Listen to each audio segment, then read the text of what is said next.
अब हमारा जो टॉपिक है उस टॉपिक का नाम है रिफ्रैक्शन, यानी कि रिफ्रैक्शन ऑफ लाइट। अब रिफ्रैक्शन ऑफ लाइट होता क्या है उसके बारे में बात करते हैं।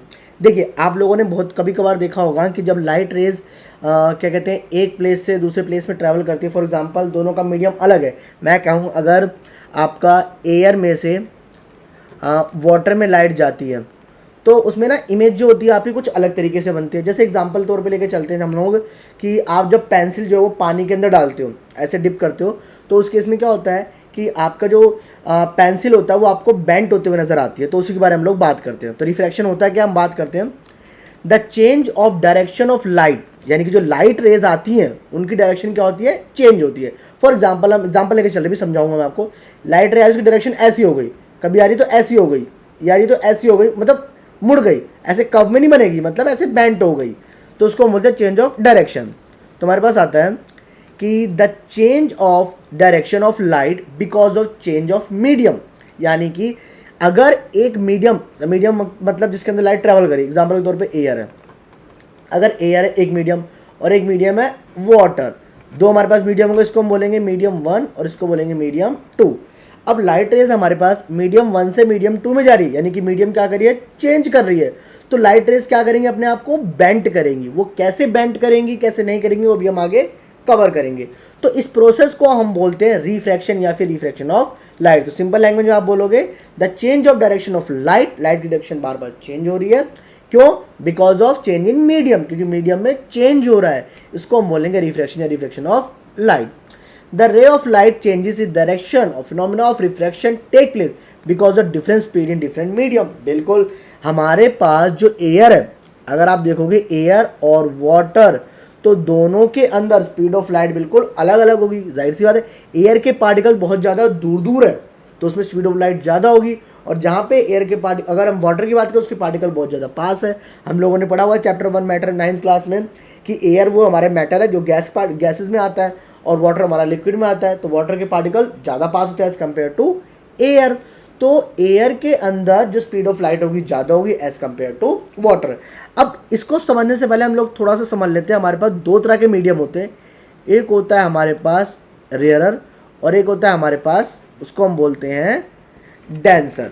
मैं डेंसर का बता देता हूँ आपको, डेंसर क्या होता है। देखिए, मैं दोबारा लिख देता हूँ, सॉरी। एक होता है हमारे पास सॉरी एक होता है हमारे पास, उसका नाम है रेयरर, और एक होता है हमारे पास डेंसर। अब रेयरर और डेंसर में क्या डिफरेंस होता है बता देता हूँ। देखो, रेयरर का मतलब होता है वो मीडियम जिसके अंदर पार्टिकल बहुत ज़्यादा दूर दूर है, मतलब वहाँ पे स्पीड को, लाइट को रोकने के लिए कोई ऑब्स्टैकल ज़्यादा नहीं है, बहुत दूर दूर पार्टिकल है। तो रेयरर केस में क्या होगा, स्पीड ऑफ लाइट बहुत फास्ट जाएगी। और डेंसर का मतलब हम बात करें जहाँ पे पार्टिकल क्लोजली है, बहुत ज़्यादा पास है, तो उसमें लाइट की स्पीड थोड़ी स्लो हो जाएगी। जस्ट टेक एन एग्जाम्पल, आप लोग एक बॉल लेते हो, एक बॉल को आपने पानी के अंदर फेंका, तो जैसे ही आप फेंकोगे, जब एयर से जाएगा तो स्पीड तेज होगी, लेकिन जैसे बॉल में जाएगा, जैसे वाटर में जाएगा उसकी स्पीड क्या हो जाएगी, कम हो जाएगी, क्योंकि वो रेयर से डेंसर मीडियम में गया। ये हमने बॉल का एग्जाम्पल है, जनरली एग्जाम्पल लिया है, ठीक है। तो पेपर में लिख के बताना बॉल का एग्जाम्पल, वो गलत हो जाएगा, ठीक है। चलो आगे स्टार्ट करते हैं। हमारे पास दो तरह के मीडियम आप लोगों ने समझ लिए, रेयर मीडियम और डेंसर मीडियम। अब यहाँ पे हमारे पास आता है the light rate travel faster, the light travels at faster speed in rare medium. वही मैंने बताया, रेयर मीडियम का मतलब अगर बात करूँ तो यहाँ पे मैं एयर लेके चलता हूँ, अब एग्जांपल लेके चल रहा हूँ एयर, क्योंकि पार्टिकल दूर दूर है। वैसे अगर कंपेयर करेंगे ग्लास में वाटर में, तो वाटर जो होगा वो रेयर होगा, ग्लास जो होगा वो डेंसर होगा, वो आगे हम बात करेंगे। तो हमारे पास यहाँ पे है कि जब भी लाइट रे रेयर मीडियम में जाएगी तो उसकी स्पीड सबसे ज़्यादा होगी as compare to denser, and denser के अंदर क्या होगी, स्पीड स्लोअर होगी as compare to rare. The nature media is taken as relative, यानी कि जो नेचर मीडिया रहेगा उसका हम रिलेटिव लेके चलेंगे। For example, air is a rare medium than water और ग्लास। वही आ गया हमारे पास कि अगर मैं वाटर और ग्लास का एग्जांपल लूंगा तो उसमें जाहिर सी बात है वाटर के जो पार्टिकल्स होते हैं बहुत ज़्यादा दूर दूर होते हैं, है ना, और जो ग्लास के पार्टिकल्स होते हैं वो बहुत ज़्यादा पास होते हैं। तो रेयर कौन सा होगा, आपका एयर होगा, और डेंसर कौन सा होगा, आपका ग्लास। और अगर हम वाटर और ग्लास में सिर्फ कंपेयर करें तो वाटर जो होगा वो आपका रेयर हो जाएगा और ग्लास जो है वो डेंसर। अगर इन दोनों में हम कंपेयर करेंगे तो उसकी बात कर रहा हूँ मैं। अब आगे हम बात करते हैं when a ray of light enters from rare medium to denser. अब एक रे ऑफ लाइट हमारे पास रेयर मीडियम से डेंसर मीडियम में जा रही है, it bend toward the normal. बिल्कुल अभी समझेंगे हम इसको। It bend toward the normal at the point of incidence. जहाँ पे भी एग्जाम्पल लेके चलते हैं, ये हमारे पास एक मटेरियल है, अभी बताऊंगा इसके बारे में। तो यहाँ पे एक रे ऑफ लाइट आ रही है हमारे पास, वो बेंट होगी टुवर्ड द नॉर्मल की तरफ, वो बेंट हो जाएगी eight the point of incidence. On the contrary when ए रे ऑफ लाइट एंटर्स का मतलब हमारे पास कि जब अगर हम दूसरी तरह लेके चलें तो when ray of light enters into a rare medium from a denser. अब जो डेंसर मीडियम से दोबारा रेयर मीडियम में जाएगी तो वो नॉर्मल से दूर हो जाएगी। ये थोड़ा पॉइंट इंपॉर्टेंट है, ये पॉइंट जो है ना ये माइंड में बिठा लेना, क्योंकि ये अगर माइंड में बिठा लोगे तो हमारे पास ग्लास स्लैब के थ्रू रिफ्रैक्शन कैसे होता है वो हम लोग कवर अप कर लेंगे।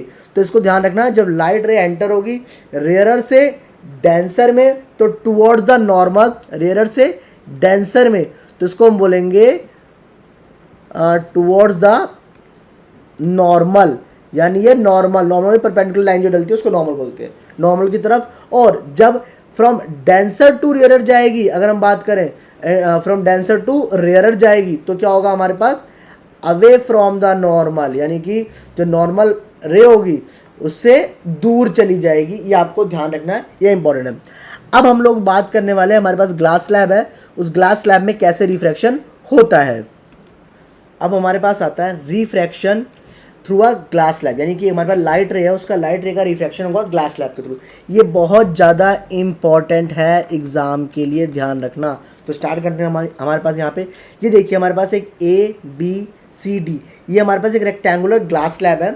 इसको अगर आपको देखना होगा मैं दिखा दूंगा।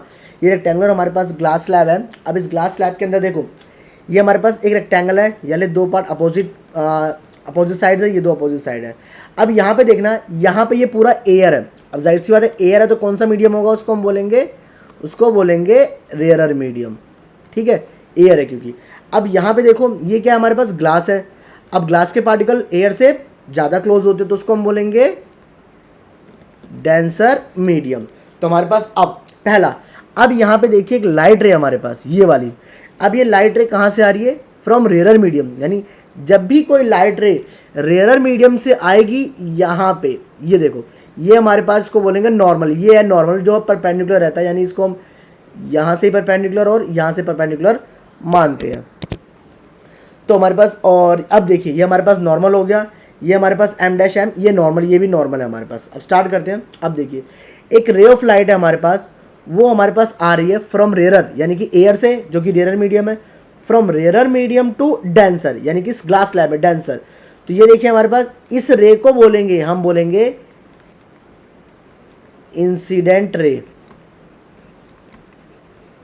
इस रे को हम बोलेंगे इंसिडेंट रे, यानी वाली रे जो हमारे पास इंसिडेंट रे, कि एक रे ऑफ लाइट हमारे पास आ रही है from rare medium to denser. जैसे ये ग्लास स्लैब के अंदर स्ट्राइक करेगी, ये क्या हो जाएगी, बेंट। अब ये देखिए नॉर्मल, अब इसको जाना था इधर जो है डॉट डॉट लाइन में, लेकिन ये क्या हो गई, बेंट होगी किसकी तरफ, नॉर्मल की तरफ। पूरी बेंट नहीं होगी, हल्की सी बेंट हो जाएगी ये नॉर्मल की तरफ। आप देखेंगे तो ये यहाँ पे बेंट हो गई है, जबकि इसको जाना था इस साइड जाना था इसको, लेकिन वो इस साइड आपकी बेंट हो गई है। क्यों, क्योंकि जाहिर सी बात है, मैंने ही बताया स्पीड ऑफ लाइट अलग अलग होता है अलग अलग मीडियम में, तो यहाँ पे ये बेंट हो गई। अब ये डेंसर मीडियम में तो पूरे बेंट हो गए, बिल्कुल स्ट्रेट आएगी। तो इसको हम बोलेंगे, इस रे को हम बोलेंगे जो बेंट हो गई है, इसको हम बोलेंगे रिफ्रैक्टेड रे, इसको हम बोलेंगे रिफ्रैक्टेड रे। अब ये एज इट इज सेम हमारे पास आई, जैसे ही हमारे पास ये मिरर से लास्ट हमारे पास ये इस ग्लास स्लैब पे आई। अब ये डेंसर मीडियम अभी भी चल रहा है यहाँ तक। अब इसको कहाँ जाना है, बाहर जाना है, यानी कि अब कहाँ जाना है, अब जाना है इसको डेंसर से रेयरर मीडियम में इसको जाना है।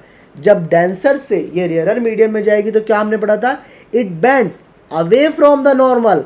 अब इसको जाना था इधर, है ना, लेकिन ये क्या हो गई, ये और दूर चली गई, नॉर्मल से दूर बेंट हो गई। यहाँ पे नॉर्मल से ये away from the normal, normal से ये दूर हो गई है। तो यहाँ पे हम लोग देखेंगे तो आप लाइट रे का स्ट्रक्चर देखोगे, ये इधर जा रही है, इसको जाना था इधर, लेकिन वो बेंट होकर इधर आ गई, फिर ये ऐसे मुड़ गई, तो यहाँ पे क्या हो गया, बेंडिंग ऑफ लाइट हो रहा है, इसी को हम बोलते हैं रिफ्रैक्शन। अब यहाँ पे देखेंगे ये हमारे पास नॉर्मल है। अब यहाँ पे देखिए ये हमारे पास एक एंगल है, ये जो नॉर्मल है इससे ये एक एंगल है, कभी एंगल यहाँ से मेजर नहीं करेंगे आप, जो एंगल ऑफ इंसिडेंस होगा वो होगा हमारा ये आई, यानी कि ये वाला एंगल, और एंगल ऑफ जो रिफ्रैक्शन होगा वो हमारा ये वाला होगा। सेम यहाँ पे एंगल ऑफ इंसिडेंस ये होगा और एंगल ऑफ रिफ्रैक्शन ये, आई डैश आई आर हमने आर डैश इसलिए लिया क्योंकि हमारे पास एंगल अलग अलग है, तो इस अलग अलग को रिप्रेजेंट करना था। अब उसके बाद हम लोग क्या करेंगे, ये हमारे पास जो इंसिडेंट रे है इसको हम एक्सटेंड करेंगे और देखेंगे ये हमारे पास कहाँ तक सीधी बिल्कुल जाती है, डॉटेड लाइन बनाएंगे, और जो इन दोनों के जो हमारे पास इसको बताना भूल गया मैं आपको, इसको बोलेंगे इमर्जेंट रे। अब जो स्पेल आउट को थोड़ा देख लेना क्योंकि पेन टैब है, थोड़ा समझ नहीं आए, तो ये हमारे पास है जो इमर्जेंट रे है।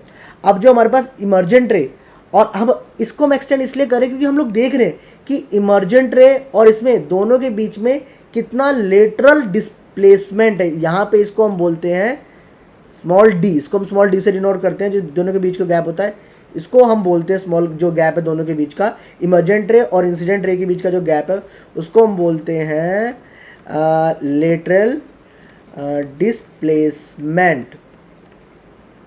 ध्यान रखना, इसको बोलते हैं लेटरल डिस्प्लेसमेंट। पेपर में कभी आएगा नहीं वैसे निकालने के लिए, बट आप ध्यान रखना। अब यहाँ पे देखिए हमारे पास द एंगल बिटवीन, अब मैं सारा क्लियर कर देता हूँ एक बार ताकि आपको क्लियर हो जाए, बाकी एक बार ढंग से आप लोग इस चीज़ को समझ लेना, ठीक है। तो अब हम बात करते हैं, देखिए the angle between incident ray and the normal, यानी कि जो हमारे पास ये this is incident ray and this is normal, ये वाला जो एंगल होगा, ये जो एंगल बन रहा है इसको हम बोलेंगे एंगल ऑफ इंसिडेंस, यानी कि एंगल आई से इसको हम डिनोट करेंगे, एंगल ऑफ इंसिडेंस को। अब हमारे पास आगे आता है द एंगल बिटवीन रिफ्रैक्टेड रे and the normal is called angle of refraction. अब ये हमारे पास दिस इज रिफ्रैक्टेड रे मैंने बताया था, और ये नॉर्मल है, इन दोनों के बीच का जो ये एंगल है वो ये वाला एंगल बन रहा है, तो इस एंगल को हम बोलेंगे एंगल ऑफ रिफ्रैक्शन। और मैंने इसका बता ही दिया आपको, यहाँ वाले गैप को, इसको हम बोलते हैं लेटरल डिस्प्लेसमेंट।